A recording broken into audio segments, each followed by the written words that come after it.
All right, y'all. So we may say, what's the difference between performance baggers and touring baggers? And there's a big difference, but there's an equal space out there that nobody talks about, and that's performance touring. Performance touring is exactly what it sounds like. It's having some quality performance while touring. And I will say that performance baggers are awesome. You might see it's a hot thing with like Bagger Racing League and so many other things. Having comfort and having performance are two things that just typically do not go together. So I'm in the middle of a pretty long road trip right now called the Great American Convoy. It's across the entire country, and this is the steed that I'm riding, and I've built this bike to fit squarely in that performance touring space. When you're talking about touring, you have to be prepared for it all. Sick curves coming off mountain passes, long flat straightaways that seem like they'll never end, and traffic. You're gonna have to deal with traffic, and a lot of comfort is gonna come into play when you're in these situations. And as great as this adventure is, and as much as I would never change it for the world,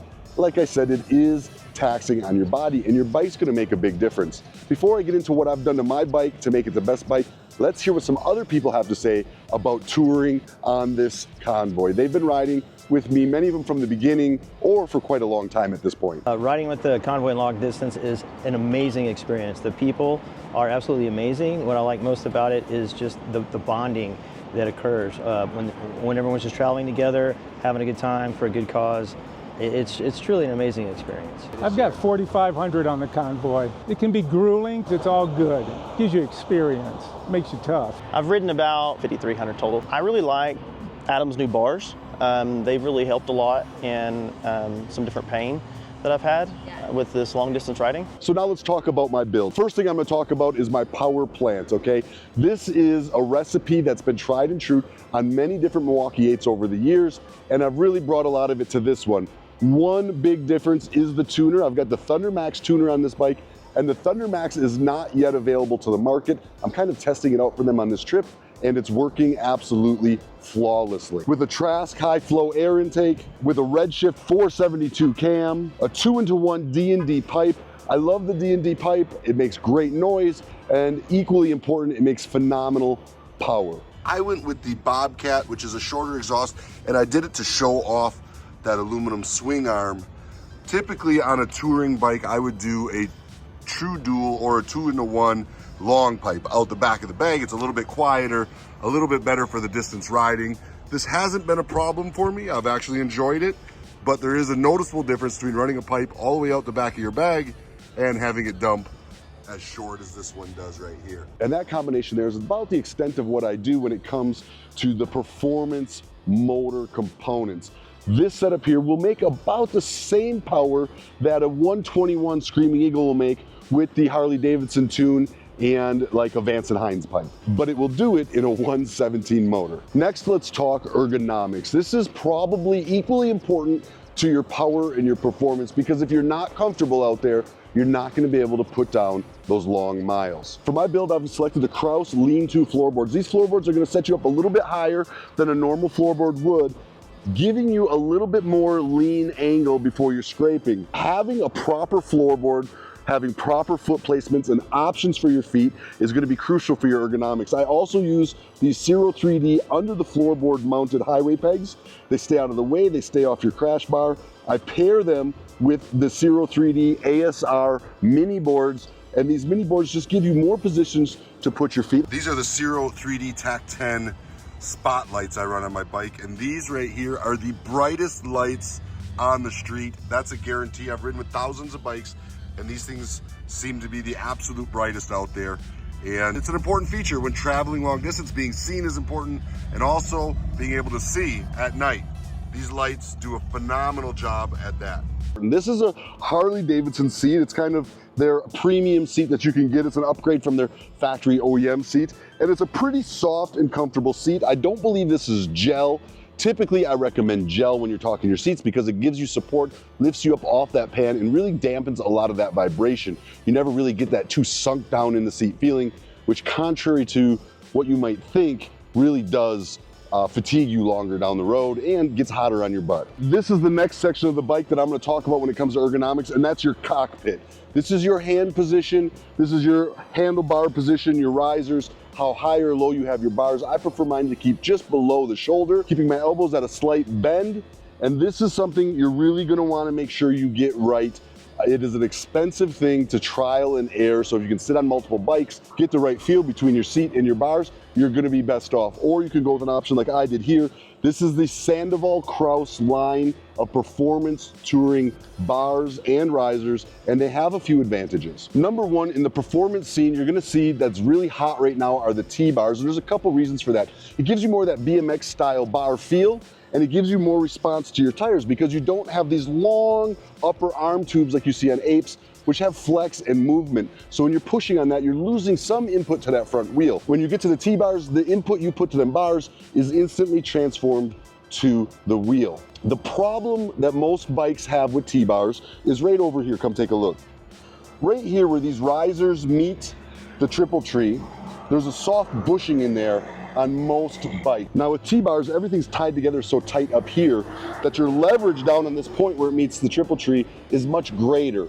And because of that, those factory soft bushings often bulge out. They don't work, they fail. It's a fail point for T-bars, which is why most T-bars are gonna come with either a stiffer bushing or just a rigid mounted bushing. The good news is you get more front wheel response. You can control better, right? Now we're talking that sports car or that race bike feel.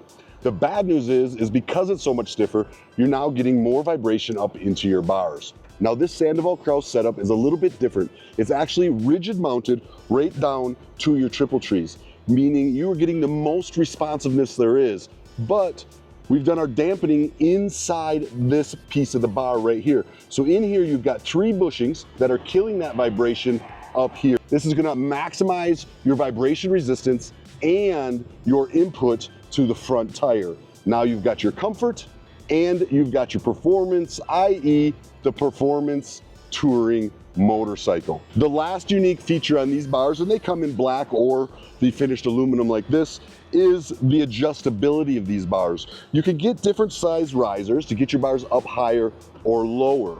They come in different increments, and that's pretty standard across any T-bar setup you may get from any company.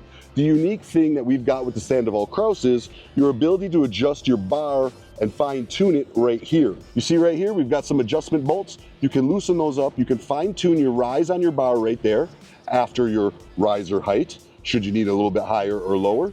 You can also adjust the pitch of your bar. So we can change this buckhorn in or out as much as you'd like it. You can have them completely straight or in to find that perfect ergonomic position, which is gonna minimize your fatigue on these long rides, all the while getting all the performance benefits of a sport touring T-bar setup. Next thing we're gonna talk about is your suspension, and this, I believe, is every bit as important as your horsepower and torque numbers. It doesn't matter if you got 150 horsepower, where are you using it? I guarantee you it's not in the corners if you don't have a properly set up suspension system on your bike. Now, while these bikes do perform fine from the factory, these upgrades are gonna completely change your ride and really make it a whole lot more fun, but they do come at a cost. So the first thing I'm gonna talk about is your rear suspension. This is an important one for setting that back end, especially in your high speed cornering, not to mention your bumps and your potholes and the adjustability for your load. I go with this Legend Revo Arc setup. I've been running this setup on my bikes for quite some time,